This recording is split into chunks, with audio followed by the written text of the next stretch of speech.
Bonjour à tous, bienvenue dans cette nouvelle vidéo de Pensée profonde holistique.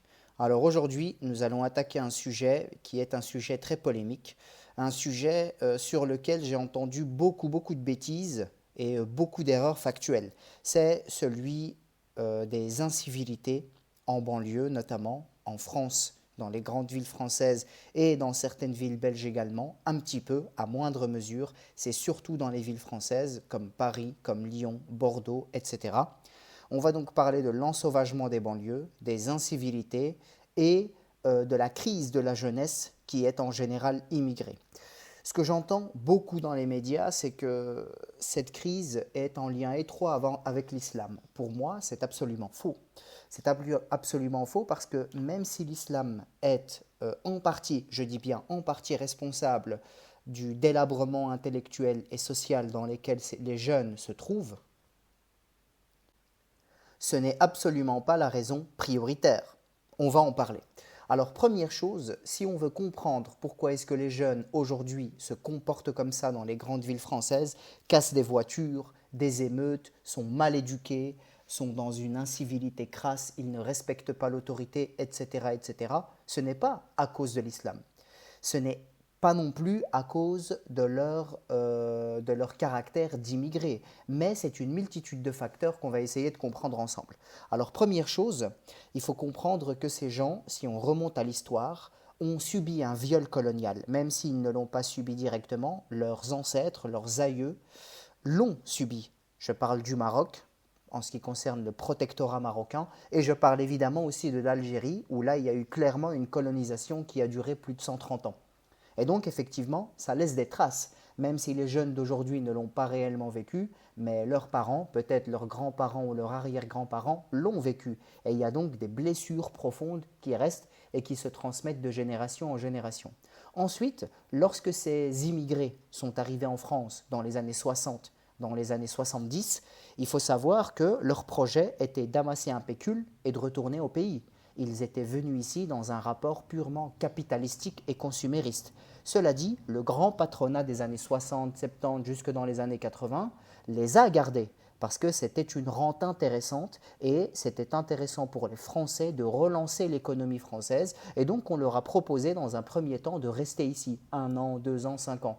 Mais avec le temps, on a compris que c'était des gens qui, malgré qu'ils étaient d'une autre civilisation, maghrébine en l'occurrence, c'était des gens qui ne pouvaient pas vivre sans leur famille. On leur a donc proposé de ramener leur famille et de fonder un foyer ici en France, notamment sous Valéry Giscard d'Estaing, le regroupement familial et tout ce qui s'ensuit. Et donc, effectivement, on savait très bien, le gouvernement français savait très bien qu'en ramenant ces gens ici en France, ils allaient évidemment, dans un premier temps, vivre comme ils vivent au bled, même si pour la plupart ils auraient pu s'intégrer davantage, on savait très bien que cette intégration allait être difficile, l'assimilation encore plus.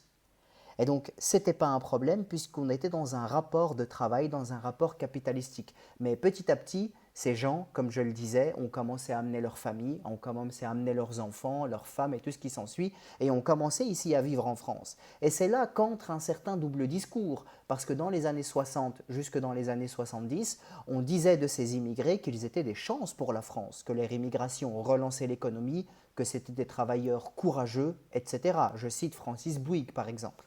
Et puis, petit à petit, dans les années 80, on a commencé à changer un peu de discours en disant qu'il y avait un lien entre immigration et incivilité, que ces gens-là étaient d'une autre civilisation, qu'ils étaient dangereux pour la France, qu'ils ne s'intégraient pas, qu'ils ne s'assimilaient pas, et tout ce qui s'ensuit. Et donc, il y a eu un retournement de veste quand même un peu bizarre de la part du gouvernement français.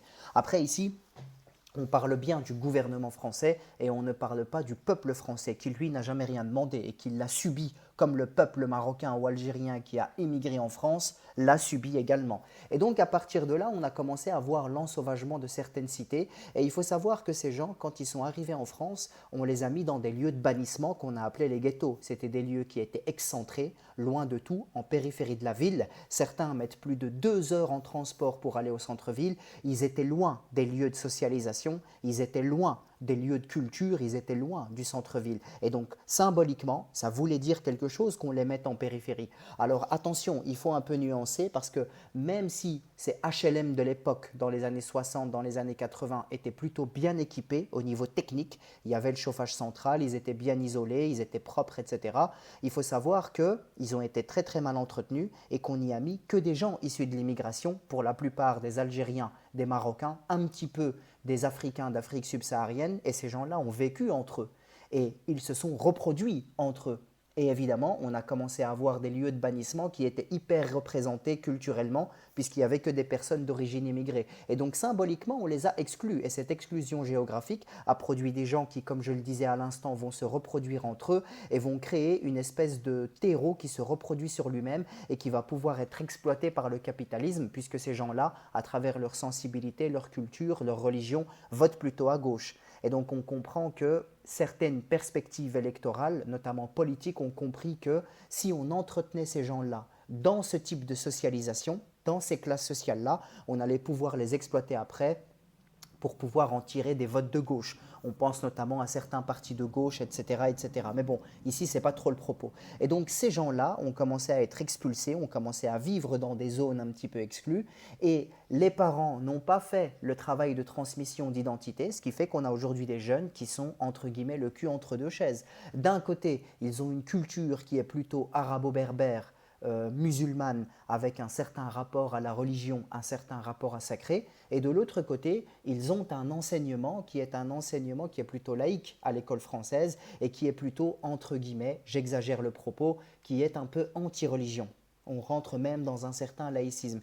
Et ils ont encore le cul entre deux chaises parce que ce viol colonial les a tirés d'un rapport au monde qui était traditionnel vers un rapport qui est plutôt moderne. Donc ils ont doublement le cul entre deux chaises, d'un côté parce qu'ils sont tiraillés entre modernité et tradition, et de l'autre parce qu'ils sont tiraillés entre le sacré et profane laïcité. Et donc ça crée des gens qui ont un rapport ambigu à la réalité, qui sont dans une certaine violence, notamment quand ils sont adolescents, et les parents eux-mêmes sont dépassés parce qu'ils ne font pas ce travail de transmission de l'identité. Ce qui fait que tout s'accumulait, donc ces raisons historiques, ces raisons géographiques, ces raisons sociales, ces raisons culturelles et autres, font que on a des jeunes aujourd'hui dans les cités qui sont absolument, absolument dans une idéologie désastreuse, parce qu'on les a mis dans un bain qui n'allait produire que ça. Et à partir de là, on comprend qu'il y a une surinfection qui vient, notamment à travers la lecture d'un islam très très rigoriste, extrêmement, extrêmement radicaliste, qui nous vient d'Arabie Saoudite, du Qatar, à travers le wahhabisme, etc., qui lui-même est financé par certains groupuscules américains et anglais. Bon, on connaît tout ça. Et cet islam va venir surinfecter une plaie qui est déjà existante. Mais ce n'est pas lui qui est à l'origine du mal, si je puis dire. Il vient que dans un rapport de surinfection par rapport à une plaie qui existe déjà. Et donc, à travers cela, on comprend que en fait, ces jeunes sont comme ça parce qu'il y a eu des volontés politiques qui les ont menés à ça. Et donc, si je résume, on a des gens qui ont été tirés de leur tradition, de leur vision du monde, qui ont grandi en France et qui, même s'ils n'ont pas subi la colonisation directement, dans la famille et dans leur psyché, ils gardent quand même cette blessure secrète. Et ils ont été mis dans des lieux de bannissement, ils ont été loin de la culture, loin de la socialisation, on les a laissés se reproduire entre eux, on les a abandonnés, ils ont subi une certaine discrimination raciale, même si elle est à nuancer évidemment. Et ces gens-là, on les a laissés se reproduire sur eux-mêmes, ils ont eu un rapport différent à l'autorité, un rapport différent à l'autorité du pays, un rapport différent à la nation, un rapport ambigu à la nation, ce qui fait que ça crée des gens qui n'ont plus de repères et en plus les parents n'ont pas fait ce travail d'identité. Et donc aujourd'hui, on arrive à des jeunes qui font des émeutes, qui sont mal élevés, qui ne savent pas s'exprimer correctement en français.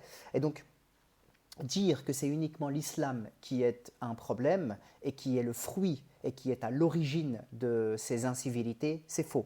L'islam vient surenchérir une plaie qui est bien profonde. Et donc, mon avis, s'il y aurait quelqu'un à incriminer, ce serait d'abord le gouvernement français. Parce que je sache, ces jeunes, ils ont été à l'école française. Ils ont étudié sur les bancs de l'école en France. Donc dire que les Français et la France, le gouvernement français, n'a aucun grief là-dedans, ce serait se mentir. Et donc, voilà ma lecture un petit peu de ce fait-là. Pour moi, c'est d'abord et avant tout un problème historique, un problème identitaire, un problème économique et un problème social avant tout. Je vous remercie pour votre attention et je vous dis à une prochaine.